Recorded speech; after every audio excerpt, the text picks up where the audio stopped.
Imagens de satélite publicadas essa semana mostram algo impressionante.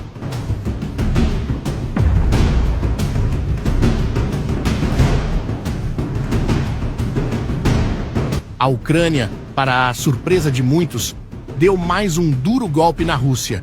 Eles destruíram um alvo muito importante para os russos nesse conflito. Mas não é só isso. Há coisas acontecendo dentro de território russo que deixa muitos de boca aberta. Ao contrário de todas as expectativas, a Ucrânia provou mais uma vez que está determinada a virar esse jogo.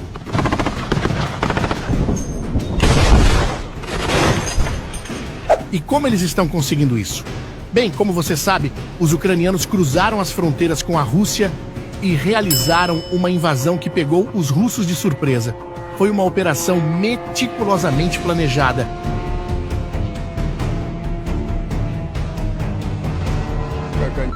Algo que nem os departamentos de inteligência de muitos países ocidentais sabia.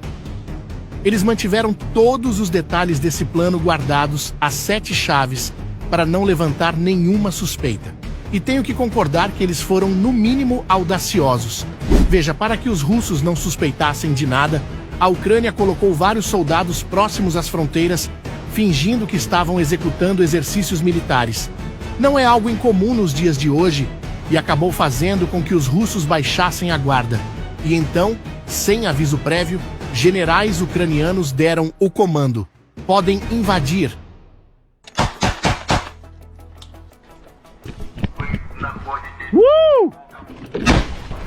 Nem mesmo as tropas que realizaram a invasão sabiam quando isso ocorreria, e o plano parece ter dado certo. Relatos de soldados, relatórios de inteligência e imagens de satélite mostram avanços significativos dos ucranianos em território russo.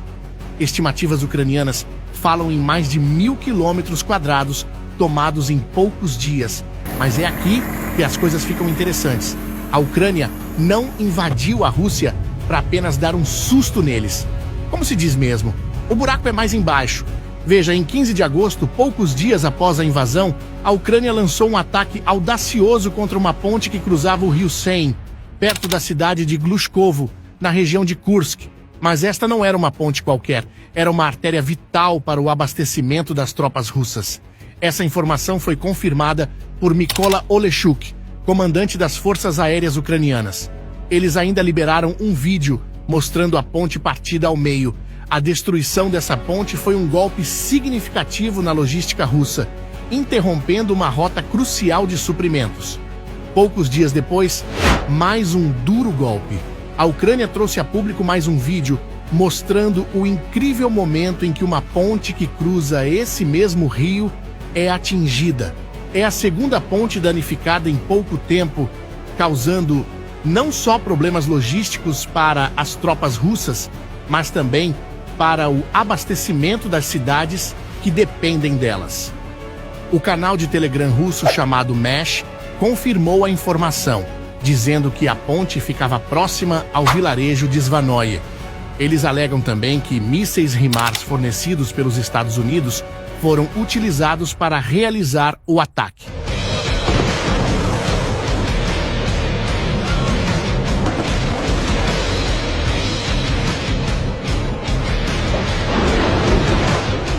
Bem, na verdade, o HIMARS não é um míssil em si, mas um sistema lançador de foguetes.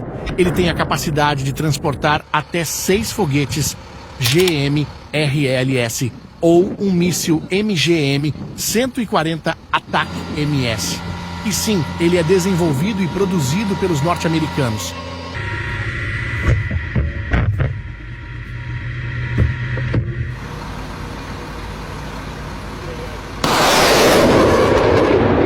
Eles aproveitaram para lembrar que havia apenas mais uma ponte utilizável na região. E... adivinha?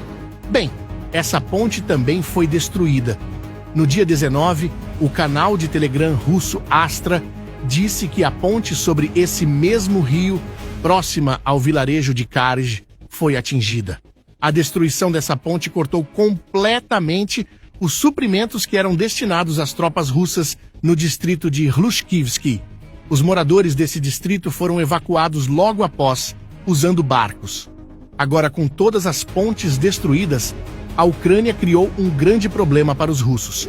Uma matéria publicada no tabloide britânico Express relata que esses ataques provavelmente encurralaram unidades de soldados ao sul, criando um bloqueio de aproximadamente 700 quilômetros quadrados. O analista militar ucraniano Vasil Pekno disse em entrevista a uma rádio local que algo em torno de 700 a 800 paraquedistas russos podem estar presos na região por conta dos ataques ucranianos. Mas nem tudo está acabado para a Rússia. Eles ainda podem usar pontes flutuantes e outras pontes menores para transportar suprimentos. Mas é fato que esses ataques criaram grandes transtornos para a Rússia.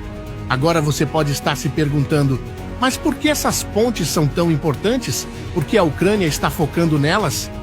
Bem, imaginemos as pontes como as artérias de um corpo. Assim como as artérias transportam sangue vital para os órgãos, essas pontes transportam suprimentos essenciais para as tropas russas.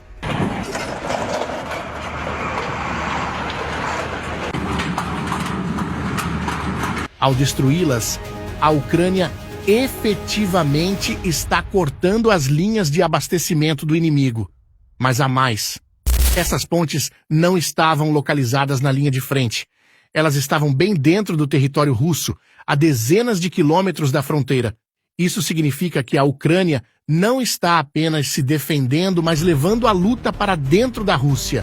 Para entender o impacto estratégico dessas ações, vamos dar uma olhada no mapa. A região de Kursk faz fronteira com a Ucrânia ao sul. É uma área crucial para o esforço de guerra russo, servindo como base de retaguarda e ponto de partida para operações militares. Ao destruir essas pontes, a Ucrânia não apenas interrompe o fluxo de suprimentos, mas também força a Rússia a realocar recursos para proteger sua própria infraestrutura. Isso significa menos soldados e equipamentos na linha de frente, enfraquecendo a posição russa na Ucrânia. Como você pode ver, os impactos dessas ações vão muito além dos danos materiais. Elas têm um forte impacto no moral das tropas ucranianas, que começam a perceber que podem levar a luta mais para dentro do território inimigo. E o que dizer da Marinha Russa? Bem, há relatórios e imagens de satélites que mostram a situação complicada em que eles se encontram.